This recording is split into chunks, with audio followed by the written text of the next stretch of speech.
After 9 long weeks, we are finally shown the Super Saiyan God in Dragon Ball Super Episode 9. So let's get into this good, the bad, and the interesting.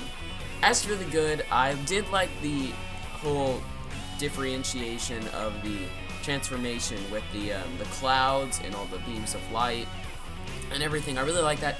The only thing it kind of dragged, but we'll get into that into the bad. Also that was good was I really liked the interaction between Shenron and Beerus in this one. It was Shenron seemed a lot more afraid of Beerus in Dragon Ball Super than he did in Battle of the Gods, which I liked because Shenron, it was really, really funny. The comedy in this episode, when there was some, it was pretty hit or miss. Like, it was good, but there just wasn't a lot of it.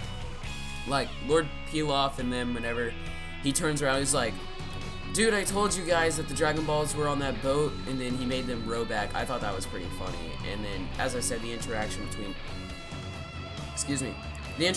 Beerus and Zekrom, not Zekrom, fucking Pokemon. Forget it. So I thought that was pretty funny.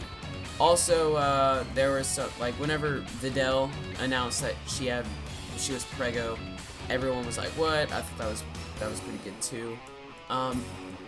The animation, okay, now we're gonna go ahead and get into the bad. So, the animation in this episode was not the best. On Twitter, everyone was like, oh my god, look at this, look at Vegeta, blah, blah, blah, blah, blah, blah, blah. But, I mean, that can literally happen in any show if you pause on a frame and look at something. Like, on the examples that people are showing, like, the animation is just terrible. You never really notice it because it's either only up there for just a fraction of a second, or it's in the background and people just zoom in, and it's not the end of the world. The episode looked okay.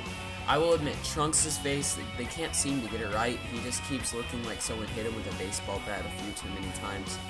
But other than that, it wasn't that bad. When it comes to pacing, it was very, very drawn out.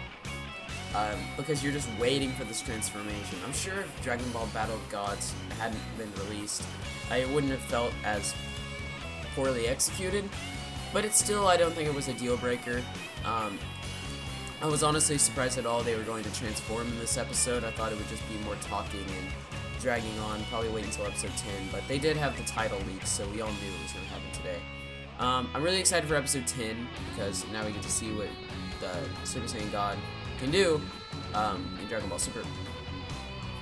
Into the interesting, I thought it was interesting how, I don't know if they wanted, like whenever they called Shenron, they got their wish and then Shenron was like, okay, I'm gonna go now. So I'm not sure if they forgot that you could get 2 wishes from the Dragon Balls, or if Shenron was just trying to run away and they didn't stop him because he was getting afraid with Beerus.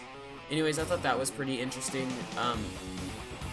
Another thing that I found interesting was, well, honestly, I think that's about it. I mean, the episode, it didn't really do that much. They just held hands and kind of put their hearts into each other, whatever that means. So, I mean, the episode was alright. I wouldn't say it was terrible. I wouldn't say it was the best, but it wasn't bad. I'm excited for episode 10, obviously. I hope they make that one a good one. Hope they get the animation a little bit sharper. And, yeah, from us at Dragon Ball Duo, we'll catch y'all guys later, and have a good one.